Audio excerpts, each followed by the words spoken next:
This is Pinnacle Financial Partners Titans Tonight with Keith Bulluck. Visit titansbanking.com to learn about their convenient mobile banking. Pinnacle Financial Partners, member FDIC. This is Titans Tonight. Keith Bulluck is here. Rhett Bryan is here. And I'm Amie Wells. I'm here too.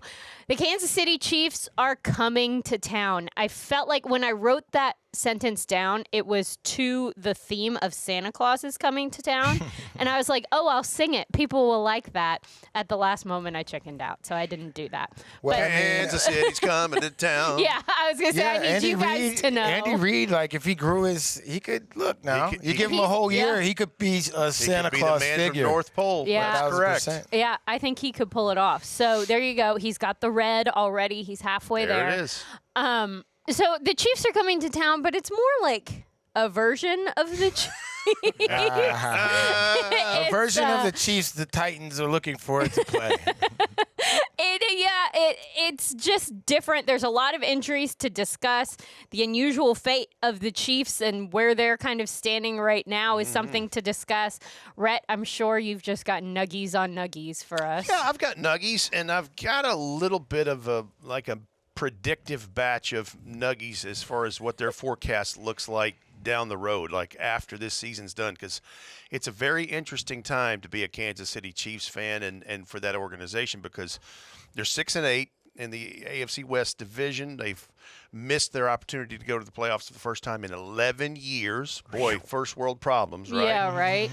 Their Must be all-world sad. quarterback has a season-ending injury, and that's where just the beginning of the conversation starts, because, Keith, here's the thing. You were very fortunate that you didn't have a ton of major injuries or anything. You got hurt in your last year here. So here he is. He's making it to the boundary. He tears his ACL. Then we find out he's had successful surgery earlier this week in Dallas, Texas, and it is ACL and his LCL. And Dr. Burton Elrod, who used to be the team physician, who's done a gajillion kinds of those things, would always talk about that is a longer road back than the typical 9-month window that is now what you have coming back from an ACL. So that's where Kansas City's problems begin as far as bleeding into 2026. They're huge upside down in the salary cap because of the contract that Patrick has gotten, Chris Jones has gotten, and a lot of these other players have done. Between that and the attrition of losing players off of free agency cycles every year, because everybody wants to raid the cupboard and take your good guys, they're in quite the predicament. I believe that we are in the beginning chapters now of what will become their first rebuild with an all-world quarterback named Patrick Mahomes. Well, I think this is something to really pay attention to, because we have Mike Borgonzi, who just came from Kansas City and, was a part of that architecture and, getting those pieces to sustain that 11-year run of playoff appearances. So that being said, it'd be interesting to see how Kansas City goes about their rebuild without Mike, and conversely, how the Titans go about our rebuild with Mike, to see if there's any, because if you think about it, the Kansas City Chiefs went from Alex Smith to Patrick Mahomes, and they didn't miss a beat. But that's just the quarterback. So just say we have our quarterback here in Tennessee and Cam Ward. Mike Borgonzi was a part of that team that had to find those pieces that you were talking about, right, to kind of put together. So I think it's kind of something cool to watch, just how you presented it now that we have Mike Borgonzi, because I think the Kansas City Chiefs are going to be fine. Patrick Mahomes got hurt week 14 or week 15, whatever last week was. I got hurt the same time of the year. I played the first game of the season, and I was playing linebacker. So as a quarterback, and I was 7.5 months off of ACL surgery and not having a team to rehab with. Like, I only rehabbed here in Tennessee for, 6 weeks until I was asked or told that my contract was up and I wouldn't be able to rehab here anymore. So there was like a period of about another month or 6 weeks where I had to find somewhere like out in the world to rehab comfortably to come back. DIY. Yeah, come Yes. back to play in the NFL. So I think Patrick Mahomes is in a good space because he's there with his trainers. Medicine has gotten so much better. Adrian Peterson tore his ACL in December and came back and ran for 2,000 yards. So what I'm getting at is, Patrick Mahomes was kind of getting to, and this year he had to do it a lot. He had to do a lot of scrambling, a lot of those type things. So the Chiefs would be smart to get a running back. Obviously, go get some play. You're about to lose Travis Kelce. They have enough that they can just get a few pieces and kind of be right back in the mix. I'm not saying they're going to be a Super Bowl caliber team, but they could be right back where they are this year and or in a position where they're competing for the AFC West again. So this is interesting to me because when you think about dynasties and you think about these programs that are just in the playoffs for a decade or longer, the one that comes to mind right away is the New England Patriots. And what we saw with the Patriots was kind of a rapid decline. It was like they were up and then it was over.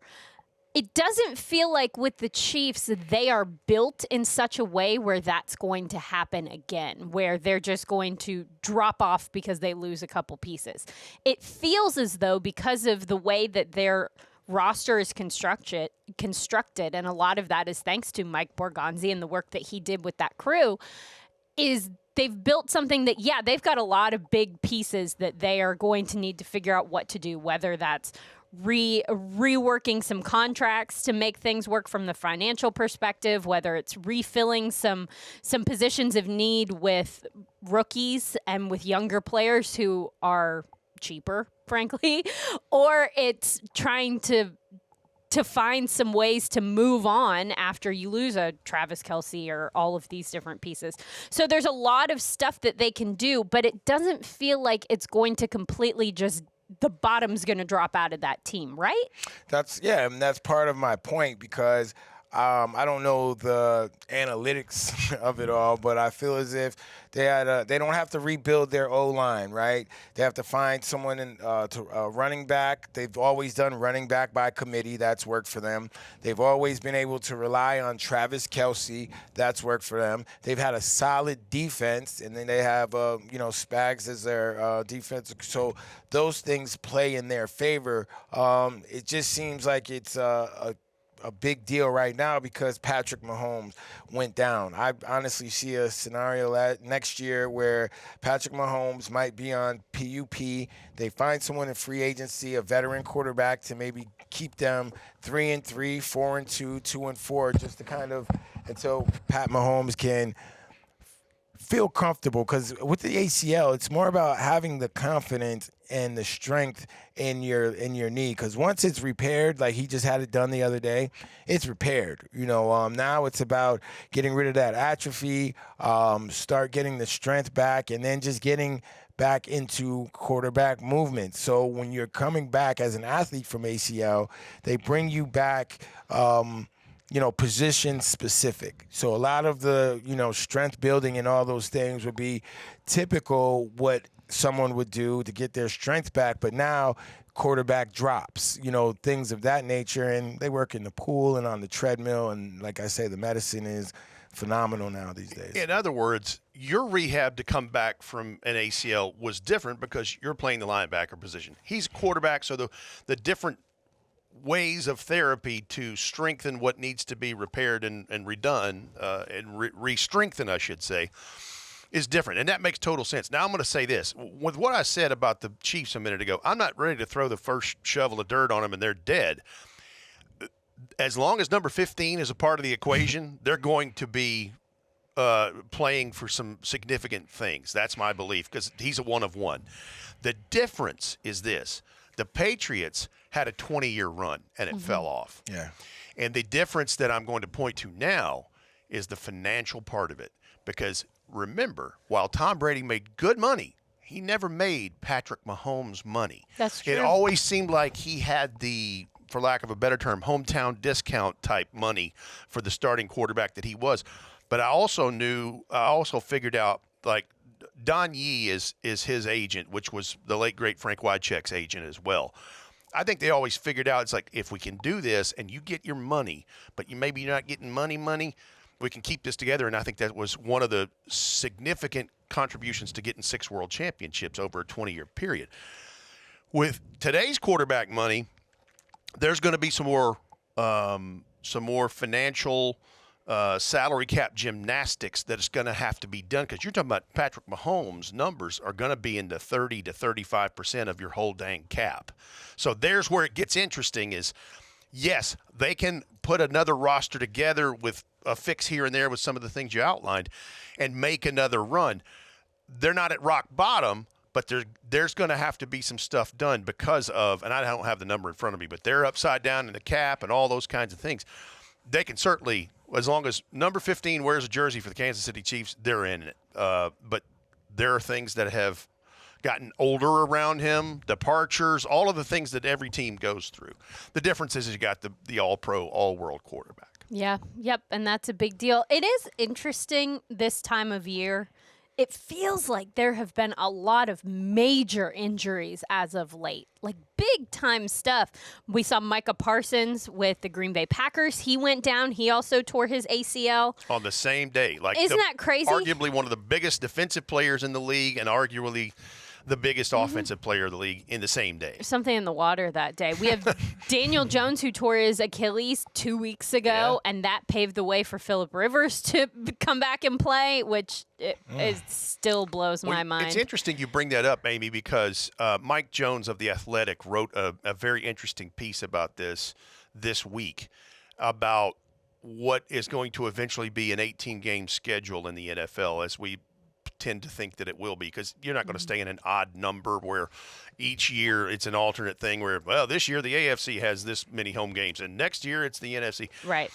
And he had some statistical things about how many ACLs, how many Achilles, how many, and it's just showing the toll that an extra game is taking on the players as we get towards this. I know that's a sensitive subject to you as a longtime player for over a decade at a high level.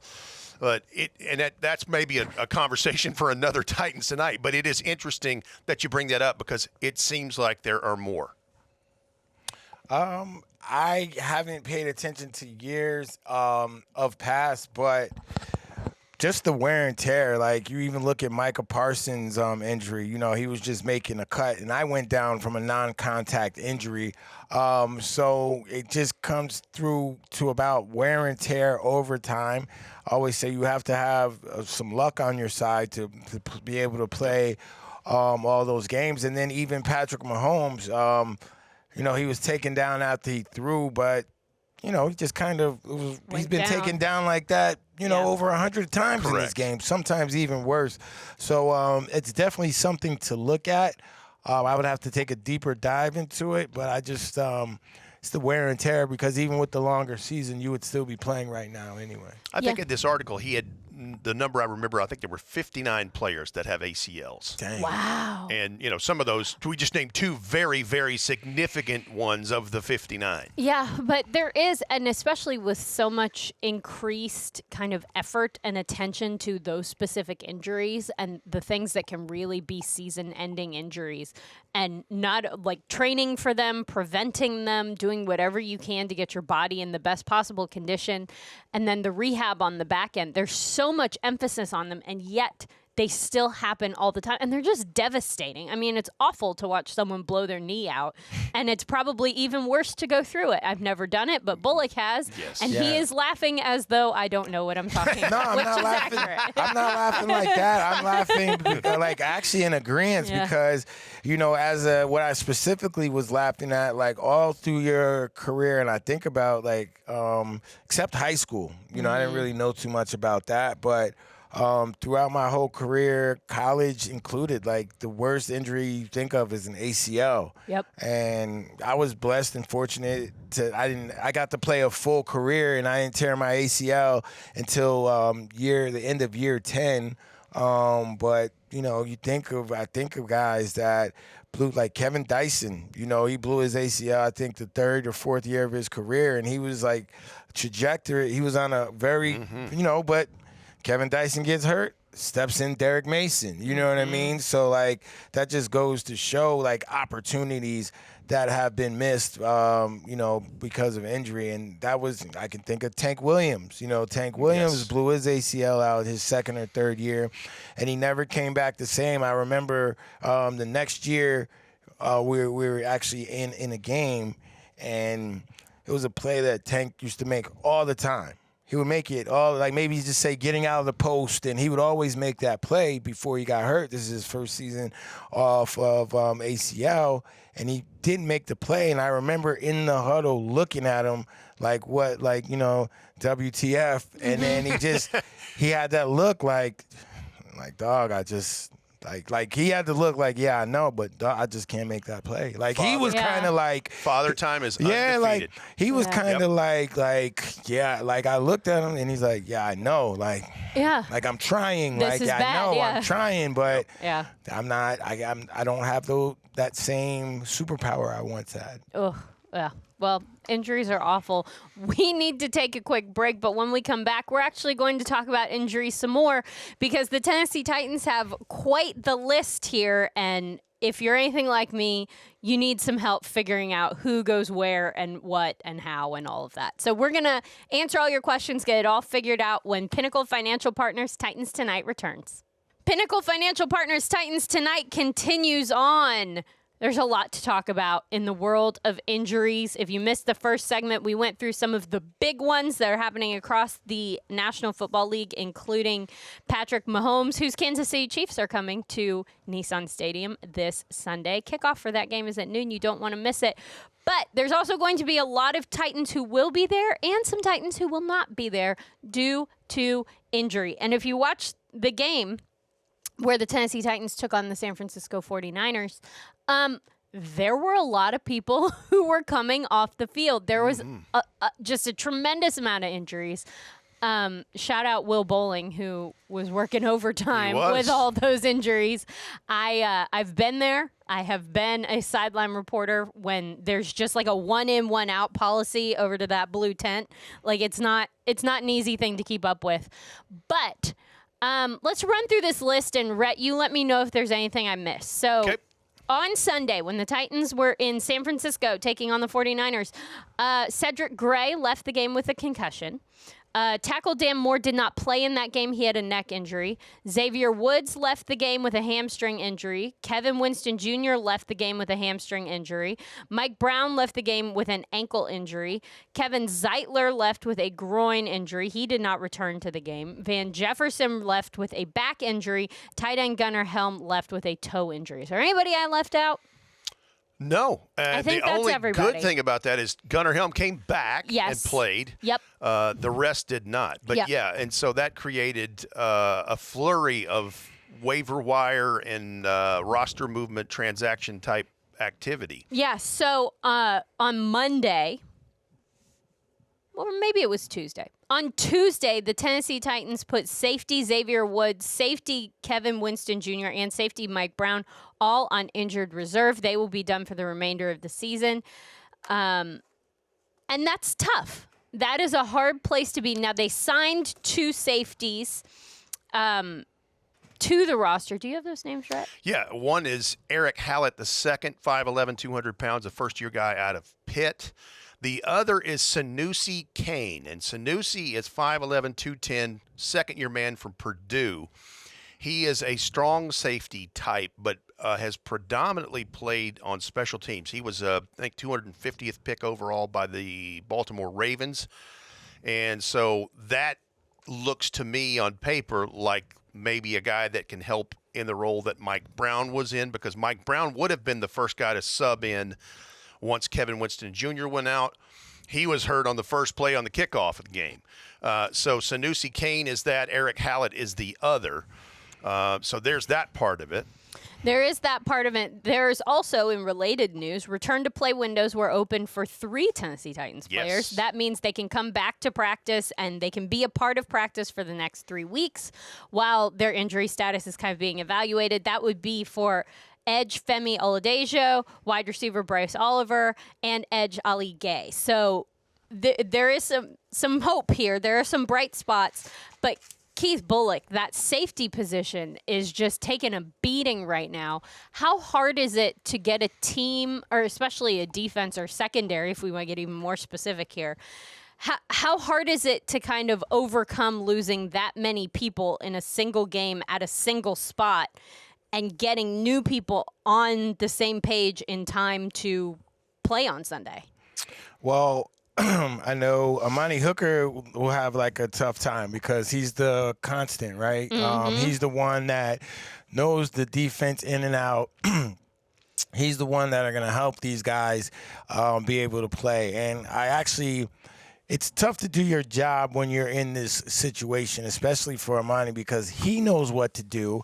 But these new guys that are being filled in, they have an idea, but they don't know the details of the defense. You know, they might know the cover 4, the cover 1, the basic nuances, but the actual details that Coach Wilson puts into his defenses will be difficult, very, very difficult to pick up. So Amani's obviously going to do the best that he can to help these guys. But from my experience, what happens is you start to do too much. You take away from your game. You put yourself in a position because, you know this guy's supposed to be over here. You don't trust that he's going to be there. So you might try and lean over there. And normally when they can't get a play on you, now you're giving up plays because now you're trying to help. So it's a tough situation when you're playing with new people. You just hope that, and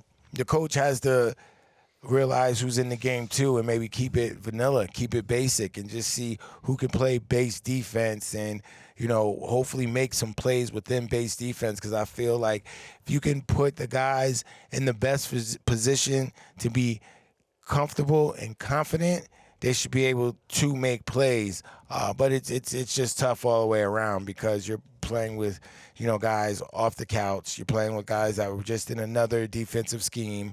You're playing with guys that may have been on a practice squad and haven't been against real live bullets in 2 years, or even if all in the NFL. So it's a very tall task.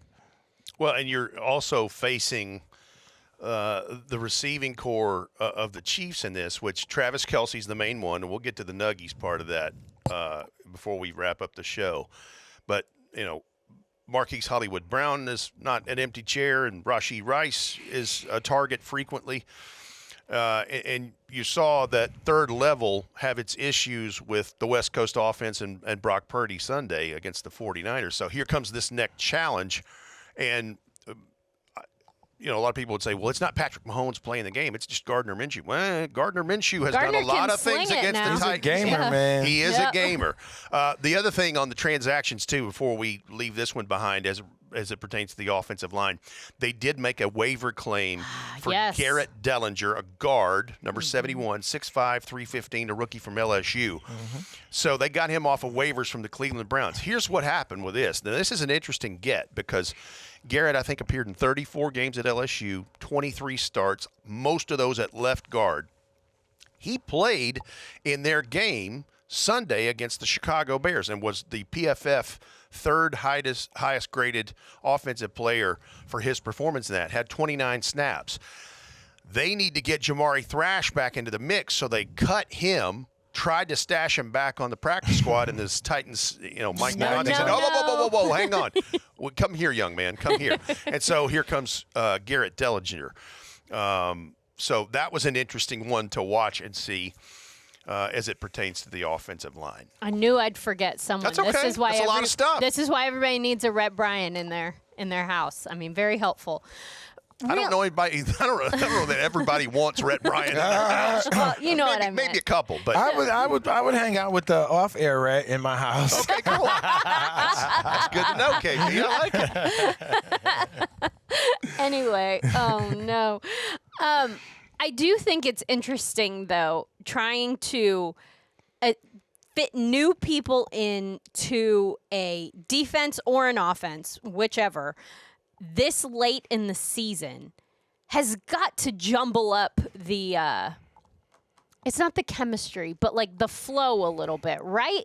Because for the most part, you've been with the same people all along, and now you're infusing new people in. And yes, I understand next man up. Yes, I understand that this happens, but there's got to be a bit of a disruption this late in the season, right?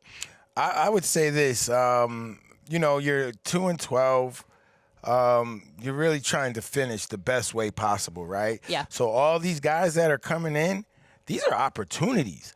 This is like a dress rehearsal. Like, this is not like, because when you think about it, right, what's the next step? The next step's the season over, exit physicals, the draft, free agency, and, you know, who else are we going to get? Doing it again, right, yeah. you feel me? So if I'm one of those guys that, you know, got drafted and getting an opportunity right now, this is my opportunity to come into a camp to start an off-season program here. If I show up well enough in these next 3 games, come into an off-season program, start here in April on a team, and give myself the best position to make a roster. If it's with the Tennessee Titans, that's great, because now I'm getting to learn the scheme. I'm getting some film. I'm learning the coaches. I'm learning how we're supposed to do things.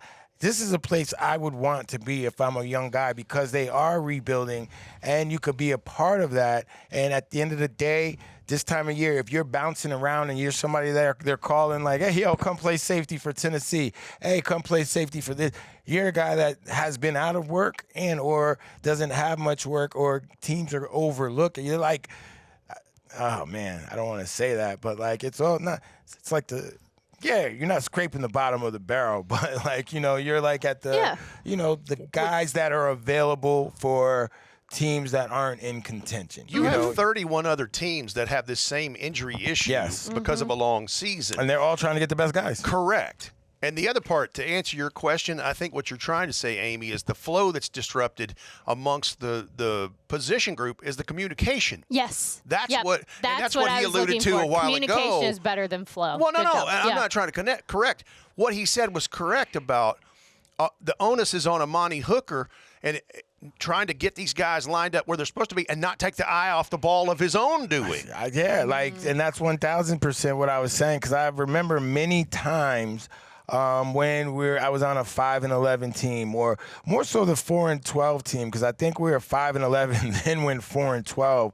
So when you first go 5-11, you don't expect it's like, oh snap, and then the next year when you're on the same trajectory, it's like it really sets in, and that's when you know, when you're one of the better players on the team and people come to you, that's when you try and do too much. That's when you're, you know, going in the B gap because it doesn't look like he's going to get his B gap, but I got the A gap. But then, you know, Maurice Jones-Drew goes to the A gap and scores a 30-yard touchdown, but that's on me, right? When we sit in that meeting, that's on me because that's my responsibility. It's not, nobody wants to hear, well, I thought you're not supposed to be thinking, you're playing. So that's the confusion and stuff that happens, because we've been staying, I'm going to stick with Amani Hooker, that's the thinking to kind of what Rhett says. He's thinking.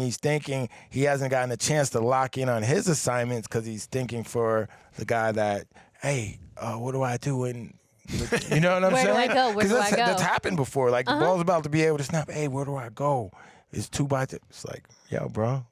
Said, hey. Yeah. Oh, snap. First down. Yeah. How does that impact? So we're talking about the secondary specifically right now with the Amani Hooker reference. How does that affect the guys who are in the front of the defense? Like, because there's got to be kind of a trickle down or trickle forward effect, right? Or not really. Yeah, no. It's all so it all correlates, right?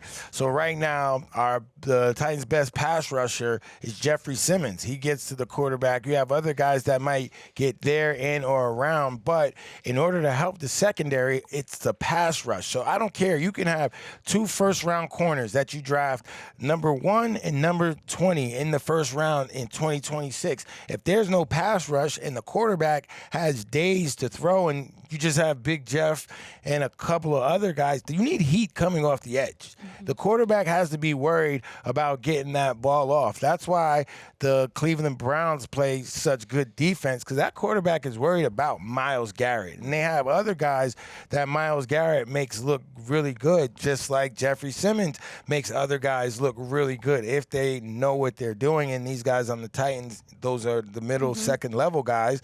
They seem to know what they're doing. Now we're at this part of the season, super solid from the linebacker position. But it all starts up front with a pass rush. So, Big Jeff is doing his thing. He's bringing some other guys with them. But to have a consistent pass rush, mainly interior is great, but that defensive end, that's huge. What you're describing is somewhat of what the Kansas City Chiefs' MO is going to be Sunday against the Titans. They've lost their quarterback in Patrick Mahomes. Gardner Minshew, we're going to get to the numbers. He's done some stuff. I think this is his 47th career start. Anyway, knowing they don't have him, Chris Jones and that defense is going to pin their ears back to come after Cam Ward in this offense, because they know the onus is on them to keep them in a ball game, regardless of whether they're in playoff contention or not anymore. That's going to be their MO from Steve Spagnuolo. And like Andy Reid is going to call the plays and do his thing. But that's what's going to happen. That's going to be what they're going to try to do, is to disrupt Cam Ward. There's a lot more to discuss, and I want to get to some of these Rhett Nuggies. We got to take a quick break, but when we come back, hot and fresh Rhett Nuggies on the Kansas City Chiefs, so stick around. Pinnacle Financial Partners Titans Tonight continues on, and it is time for Rhett Nuggies. And today they are of the barbecue variety, because we are facing the Kansas City Chiefs. So with that, Rhett, your Nuggies, please. Start on offense, because we were just talking about Patrick Mahomes and the Gardner Minshew of it all. So let's start with offense first. All right. So Gardner Minshew, in his career against the Tennessee Titans, 6 games, both in his time at Jacksonville. People forget he was in Indy, and now he's going to see them for a 7th time in a Kansas City Chiefs uniform. 4-2 record as a starter there. 1,199 yards passing, 8 touchdowns to just 2 interceptions, 65% completion percentage. But the one that gets my attention is 7.3 yards per passing play. Wow. When he's operating those offenses in different places. So that's the first nugget, or nuggie. Thank you. And the other part of this is the offense still runs through Travis Kelce. I, like you, Keith, believe we are seeing him in his last few games before he heads to the house. He's had a Hall of Fame career. Dude, he's marrying a billionaire. He's fine. Go home. He's good. Absolutely. He's had enough. He's tracking towards his 3rd straight season under 1,000 yards receiving, which still back in my day. Tight ends with 1,000 yards. I mean, that's unheard of. It was crazy. He's still got 797 yards, 5 touchdowns. His catch percentage rate in year 13, just over 72%. So that tells you right there. Still at a high clip. Right. With a Rashee Rice, with a Marquise Hollywood Brown, with Xavier Worthy, who we'll see whether we see him in this ball game or not, because he had a concussion in that game.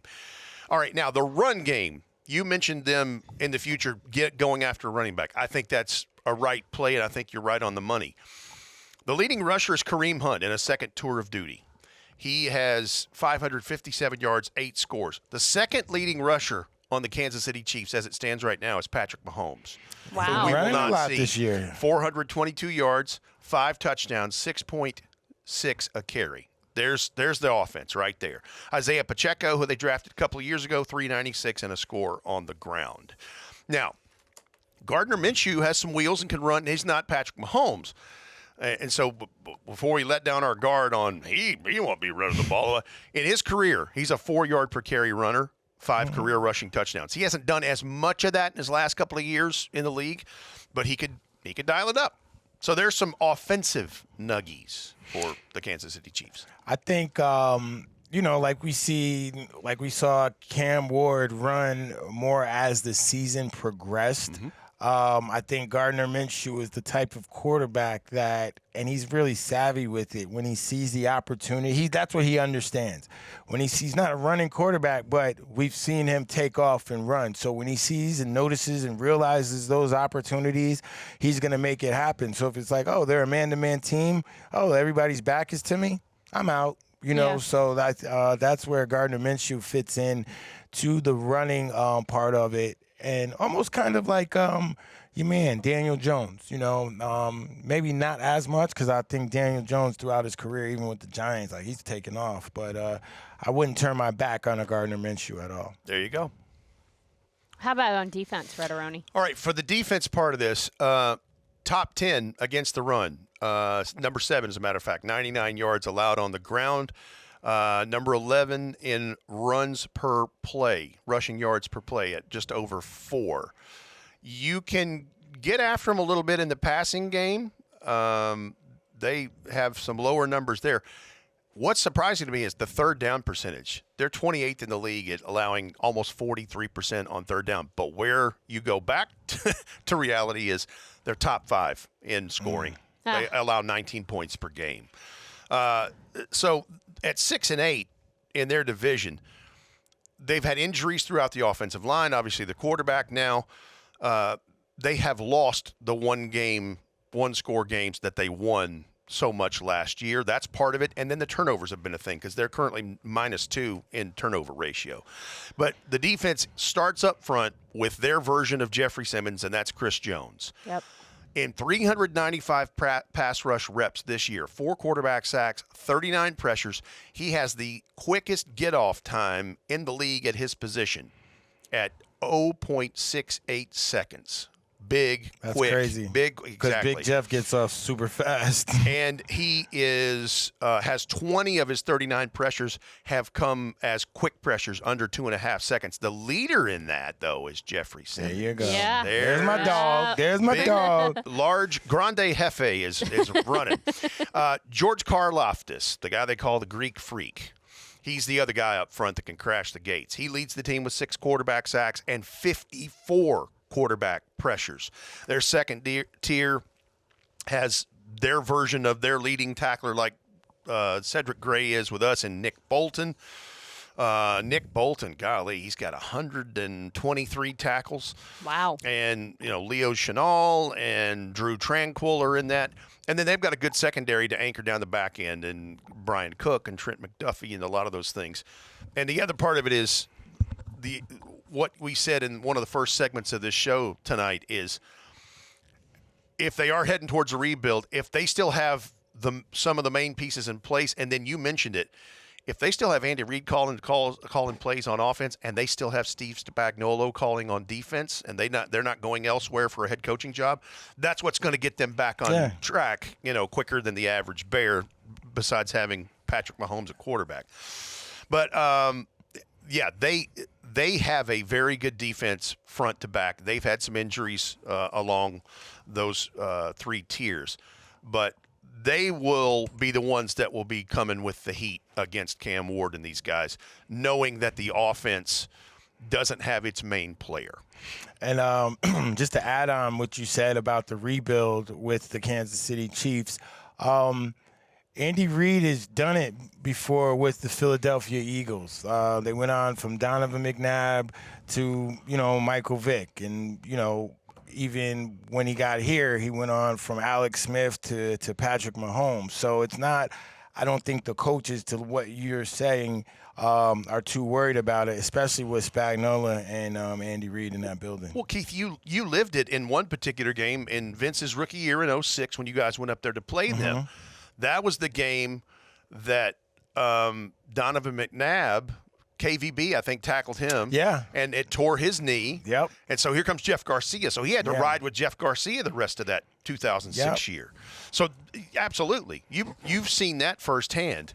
And listen, Andy Reid is without a doubt, Hall of Fame coach. He had 5 NFC championship game appearances, 1 Super Bowl appearance in his time with the Eagles, and then all the stuff that's happened since then in Kansas City. He's without a doubt a gold jacket. Yeah, absolutely. Well, Andy Reid and his crew are coming to Nissan Stadium this Sunday. Kickoff is at noon. We'll see them there. We've got to take one more break. And when we come back, we're going to talk about the keys to maybe getting a win over the Kansas City Chiefs. Pinnacle Financial Partners Titans Tonight rolls on. It is our final segment, and so we are going to talk keys to victory when the Titans face the Chiefs. Rhett, give me a matchup that you like or a key to getting the win, something that the Titans can take advantage of here. Well, it's going to be the battle of the trenches, which is elementary of me to say because that's what it is with every game you play. But with knowing what the injury situations are in both of these teams been banged up, their offensive line, the Kansas City Chiefs offensive line, that's the place where they've had the most injury issues. They've lost a tackle here and there. Wanye Morris they lost a couple of weeks ago. Jawan Taylor at right tackle is a good player, but, man, he is prone to have penalties calls on him. He is a little jumpy. And I just look throughout that. Even Trey Smith at right guard has had his issues with some injuries in this. I like Jeff Simmons and Jihad Ward and Arden Key and those guys and Tavondre Sweat because T. Sweat is moving. You see him in the last 2 or 3 games? Big guys getting the pressures in there with regularity. I like that against those guys and the backup quarterback in Gardner Minshew. That's the first place I'm going to look as a place of potential advantage. Bully? I like our defensive line to kind of almost to what Rhett said earlier about Chris Jones and the Kansas City Chiefs defensive line, understanding what they have to do. I feel, and I'm piggybacking with Rhett, that the Titans defensive line has done a really solid job. I talk about they can have more heat from the defensive end position, but as a group, they've been doing it by committee, and Jeffrey Simmons has raised the level of that group. And, obviously with the Titans offensively, they're still figuring it out I would say they're still figuring it out, getting an identity, and I don't honestly think it will happen this year. But I will say the last few games that they've gone out and played, you see a little bit more of complementary football, which was a word that you heard a lot coming out of the locker room from players and coaches alike about, the defense played good, the offense didn't do this, the special teams did. But now it's more complementary, and I'm liking that because that's what you have to do. Those are the building blocks of a foundation of a team. It is what it is now at 2 and 12. But what I do like about this team, they haven't folded. It says a lot to the quarterback and some of the older leaders on this team because the quarterback is always in it, no matter any time he's interviewed and, has to speak to the media. And, what I love about it, he's not here to accept mediocrity. He understands the team is going through growing pains, but a Titans win this week at home versus the Chiefs will do a lot for this team, as a whole moving forward. Even if, Mike McCoy isn't here, the coaching staff isn't here, these players still have to come back. That's so correct. At the end of the day, they're playing for something, whether we as fans or the outside looking in sees it or not. To piggyback off of what you said, the reason I said Jeff and those guys against their offensive line, they're going to need as much pressure and as closing things down as early as it starts when they try to open up for business play to play because this secondary for the Titans is literally being piecemealed together with new pieces and parts that already was subject to big plays and things in the previous weeks. Yep, absolutely. Well, there's going to be a lot to watch when the Titans take on the Kansas City Chiefs at Nissan Stadium. Kickoff for that game is at noon Central Time, and Titans Countdown is on the air on Titans Radio at 11 a.m., so be sure to check that out as well. Rhett will be there. I'll be there. Coach Mack, Taylor Zarzer, the whole gang will be in attendance at that game.